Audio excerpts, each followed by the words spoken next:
Hi guys, welcome to the English world. I'm here with something new for you. Just check out. Work out, stressed out, take off, turn off. Phrasal verbs. Are phrasal verbs difficult to learn? Do they frustrate you at times?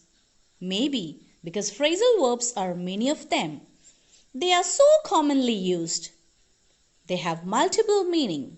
For example, the phrasal verb put down, the meaning is to place something down on the ground, to humiliate or criticize someone, to kill a sick animal. Phrasal verbs are also idiomatic. Their meaning is not always as the individual words suggest. For example, the phrasal verb look up to means to respect someone. It's not like you are physically looking up at someone who's there on the top, or you are looking up at a taller person. So before jumping right into phrasal verbs, guys, please subscribe my channel, like, share, comment and press the small bell icon down there. What is a phrasal verb actually?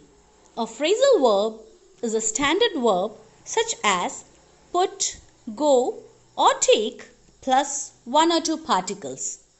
A particle in a phrasal verb is either a preposition or an adverb. For example, go out, go after, go together, go away.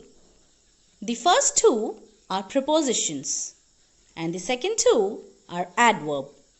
We have more examples here. Hang up, look after, bring together, put away, hang out, look out for, bring out and put up with, give up, get together, write down, fill in, let down, get rid of or throw away.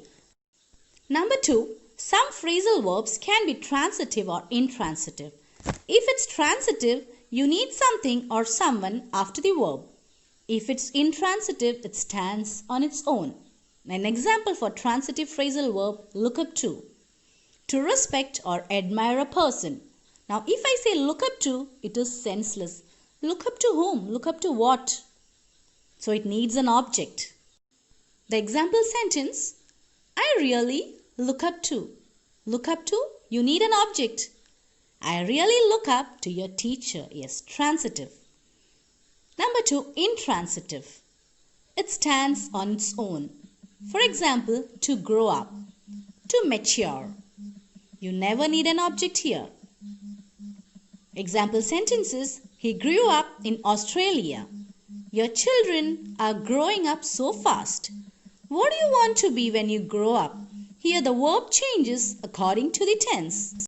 Some phrasal verbs can be either transitive or intransitive, depending on their meaning.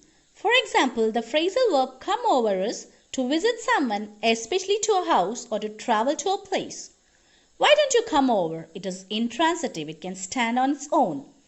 The other meaning of come over is a feeling or desire that affects you strongly. A wave of anger came over me. There is an object. It is transitive phrasal verb. So depending on the meaning, a phrasal verb can be transitive or intransitive. Number 3, separable or inseparable phrasal verbs. The verb and the particles that are able to be separated in a sentence is separable phrasal verb. For example, take on. The meaning is to become responsible for something. It is a transitive phrasal verb. It does not make sense on its own. For example, I am going to take on the project. I am going to take the project on. It is separable. We have separated the phrasal verbs without changing the meaning. Inseparable phrasal verbs. We cannot separate the main verb from other words in the phrasal verb. For example, look up to respect or admire a person. It's transitive and also inseparable. For example, I really look up to your teacher is inseparable. I really look your teacher to and I really look your teacher up to doesn't make sense. It's wrong. Number 4, phrasal verbs are multi-word verbs. I give up, it's too hard. He always gives up without trying. We are not giving up yet. I thought you had given up. They gave up without a fight. The verb changes according to the tense. Number 5. Practice the phrasal verbs. Find the right phrasal verbs to practice. You need to find the phrasal verbs relevant to you and that are commonly used. There are thousands of phrasal verbs, but you need to know the ones that are important to you. Read magazines, articles, read the newspaper, the blog that you love, and learn them in a context that's interesting to you. Now practice using phrasal verbs in the right way. Focus on topics, not on alphabetical list. For example, if you're planning to take a holiday soon, think about all the phrasal verbs you will be using in the trip.